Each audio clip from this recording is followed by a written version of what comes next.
Kurumzari Image TV bu midyeng tabiri ba miyam punabu han poina Tribe Educating Society na taramna okchari. Tribe Educating Society na Tribe Speaking haina mingthol jaba interview series ki ahan ba oina tawjaba interview da ngasi ekoina lawjaga dawriba miyoi asidi Erendro Leichombam Convener People's Resurgence and Justice Alliance PRJA. Erendro Leichombam asi mahak asi class 6 tagina class 12 fawba Delhi da scholarship fangduna tamjarakpani. Adugi matung tabada mahak Soka University da USA da BA Economics Honors tawjarai. Adugi matung da Harvard University da mahak asi MA tawjarakpani. Marak asi da mahak World Bank da sahi ahum fellowship program amasu tawjarame. Aduga UN da sumak consultant amo ina leijarame.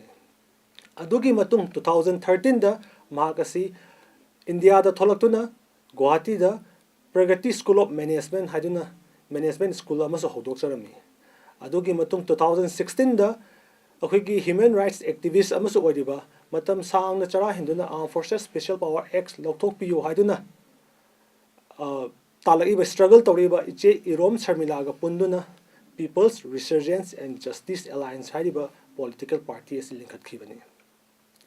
Hojik PRJA asi sahi ama fazilae mamang 2017 gi election dasu yamna kanna hotnaduna election asida mai pakna badi honakibani. Ahanbada tamoda lakchading ma question ase matau karamna kari maramdagi how and why matau karamna kari maramdagi People's Resurgence and Justice Alliance PRJA haiba party as linkhatkibano habaje mutaki Chinglen ngasi kobirakpagi image TV da Chinglen busu image TV busu adagi meeting tabiriba mayam dasu aina nungaijaba thagachaba phondokchari. That's the first thing. Then second thing is PRJA ki history se khar didum laikre sahi ama makai akoi struggle tawmina ko mayam akoi gi member oi biriba adagi thaupu biriba mayam ki akoi gi struggle mayam du punsala aga akoi na discussion oina sum tawdun laigedobagi mahuta real political activism da real politics to oina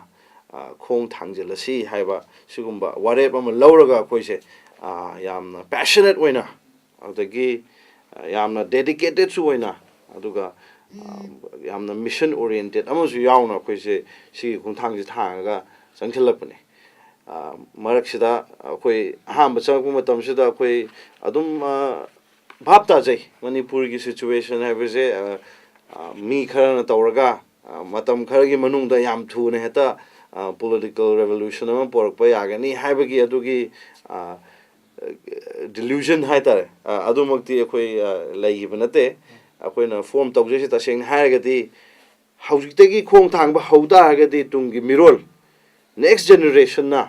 hariba beton je akoina pairaga chelamaga su moida akoina sinaramba yagani haibagi adugumba achauba asama yauraga akoi mayam changna pi tadana humang tadana I tadana chelminnadana siguma political parties se hoigi regional ki voice oiba Manipur ki yamna unique and authentic oiba voice ama oisunu hairaga akoina sigi party se semjagibane Tamodu People's Resurgence and Justice Alliance having PRJA ki long form sida why ani yauri justice abanga resurgence abanga au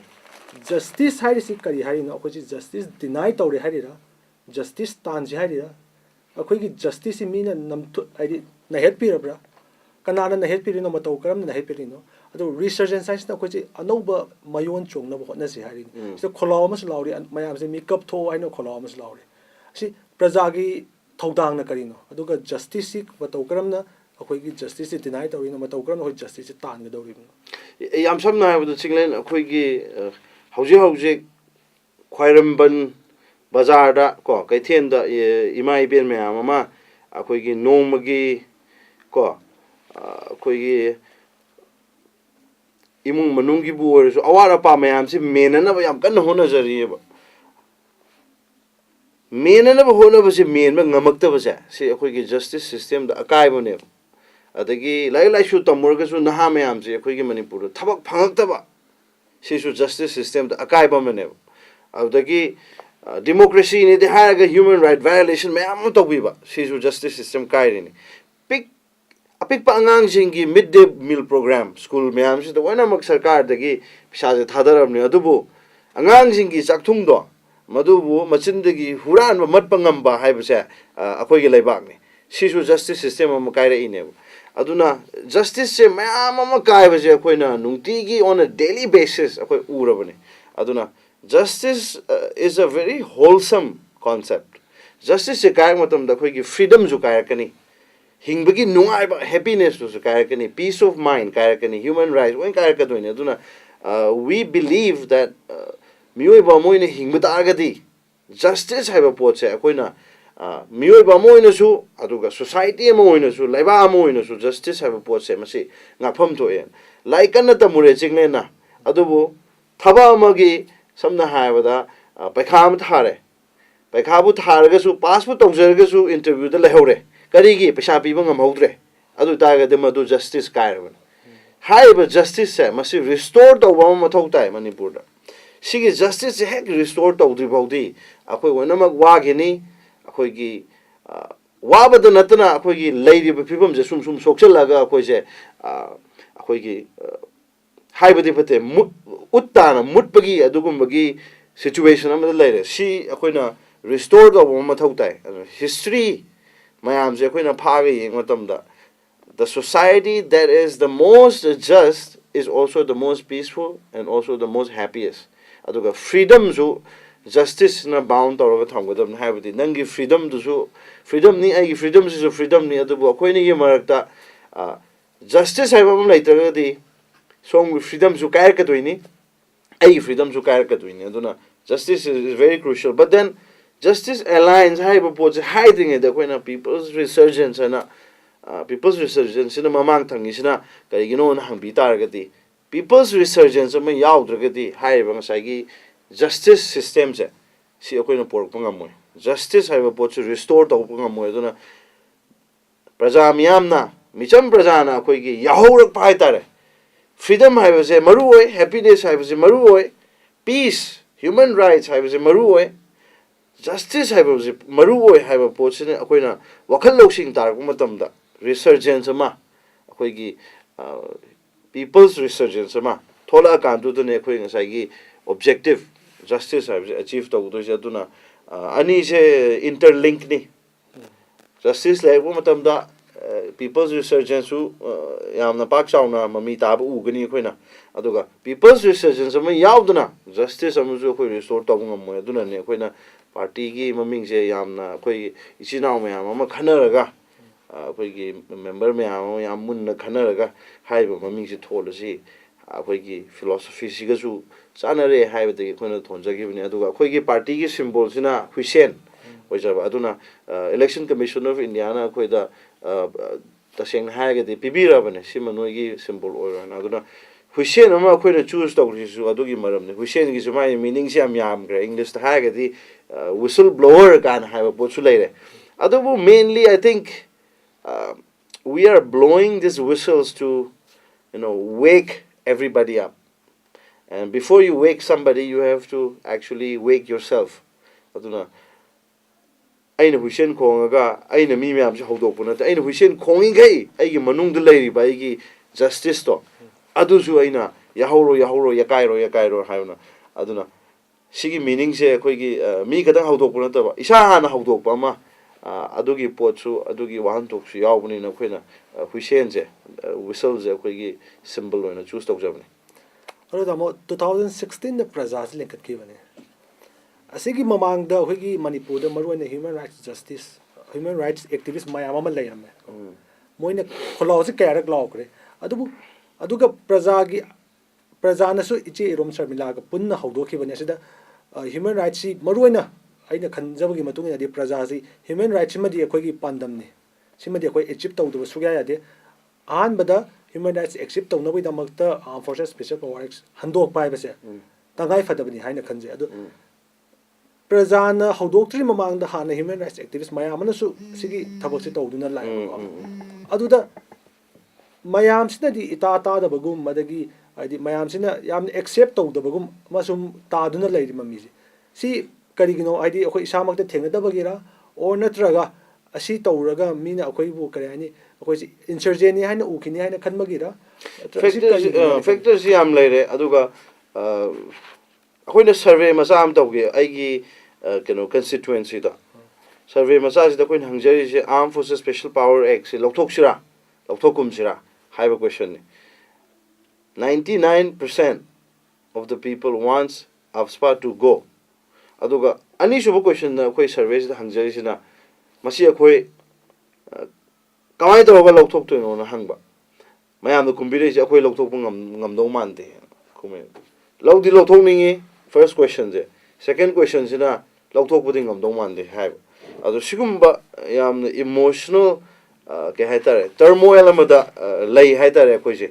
ꯐꯠꯇꯕꯁꯤ ꯀꯩꯅꯣꯁꯤ ꯃꯤ ꯑꯣꯏꯅ ꯃꯁꯛ ꯈꯪꯉꯦ ꯑꯗꯨꯕꯨ ꯐꯠꯇꯕꯁꯦ ꯂꯧꯊꯣꯛꯁꯤ ꯍꯥꯏꯔꯛꯄ ꯃꯇꯝꯗ action ꯂꯣꯝꯗ ꯂꯥꯛꯄ ꯃꯇꯝꯗ ꯑꯁ ꯉꯝꯗꯧ ꯃꯥꯟꯗꯦꯗ ꯍꯥꯏꯕ ꯑꯗꯨꯒꯨꯝꯕ ꯁꯤꯅꯤꯁꯤꯖꯝ ꯑꯃꯁꯨ ꯑꯗꯨꯝ ꯌꯥꯎꯗꯕ ꯅꯠꯇꯦ ꯍꯥꯏꯖꯔꯤꯕ ꯑꯗꯨꯅ ꯍ꯭ꯌꯨꯃꯟ ꯔꯥꯏꯠꯁ ꯑꯦꯛꯇꯤꯚꯤꯖꯝ ꯇꯧꯕ ꯍꯥꯏꯕꯁꯤꯁꯨ ꯍ꯭ꯌꯨꯃꯟ ꯔꯥꯏꯠꯁꯀꯤ ꯑꯦꯛꯇꯤꯚꯤꯖꯝꯅꯤ environmental activism indigenous rights activism all activisms are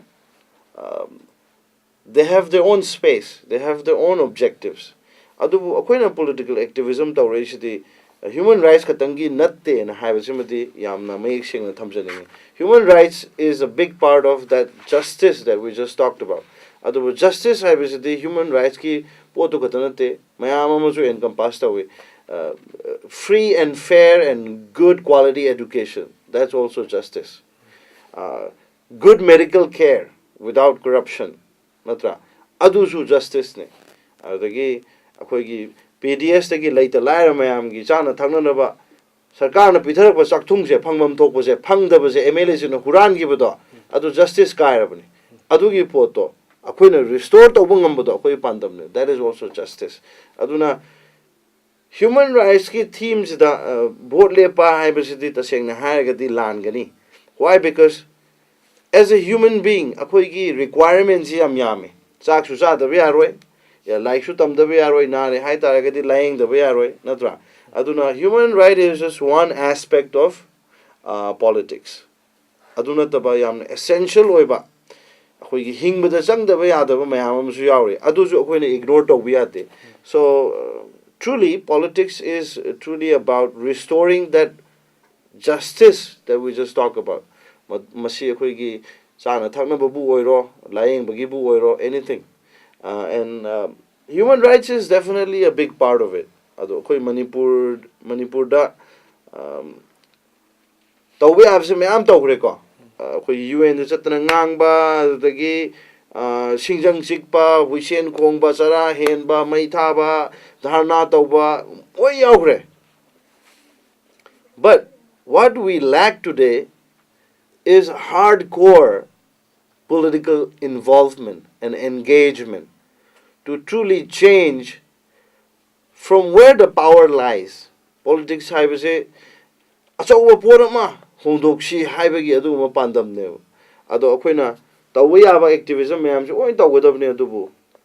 political consciousness ama akoigi lebak sida porkpusu mathau tai. And that is, the objective that we are aiming for. Aduna ne akoina political activism sisu mathau tai aduna politics ta changsi har akoina changja rei se aduna Manipur da politics tawrisidi ai thika gar tawre lupa crore khara tale adu target next step ta ai politics tawroge haibane adugi paradigm tuma akoina pura mathanga on thokpa hai tai ai thika da nate ai crorepati nate but micham mama oina I can still be a leader. I can still stand for election. I can still try to bring some political consciousness in our society. Adune akhoi gi efforts se. Aduga no akhoi gi bhochu karakhini soidana karakpa matam du da taseng na akhoi gi leiriba ideology akhoi gi plan akhoi gi manifesto mayam se tam na oina ma implement tawba ngamni na thajai. Manipur da handak si BJP sarkar lai mamang da Congress lai ramani ko asing matam da prajas lengkat ki bani sida tamasu mamang interview da habi kare akhoi gi pandam se kaina kan Manipur da divisive politics ai jare ko yam thugai ba jati amaga yengthi na hanba si yam toina tawi asigi advantage lo mi oi kaya mas lei asida prajana matau karamna manipur si ngasi taseng na haiba ya taseng na haiba hills and valleys ko adu ki mate gap khra di lai si prajana matau karamna unite to ngam gani si han bada id hariba khoi gi development khoi gi human rights adagi any education system oiro any infrastructure oiro si chokhat pa purak pa matam da mayam si unity am chang ngasi manipur da kaino ma tan si mayam na kaino ma tan si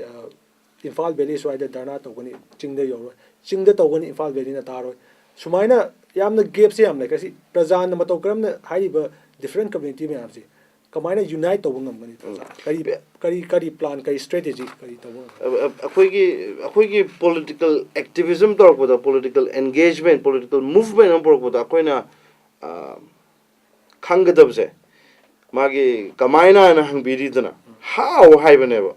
how is my process to never be raise say yam akhang hai yam la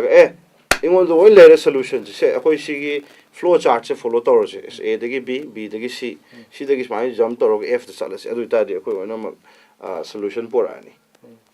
I think that is a wrong approach PRJA and a political party amna kamai tor unity por kani have a question ja sidai sida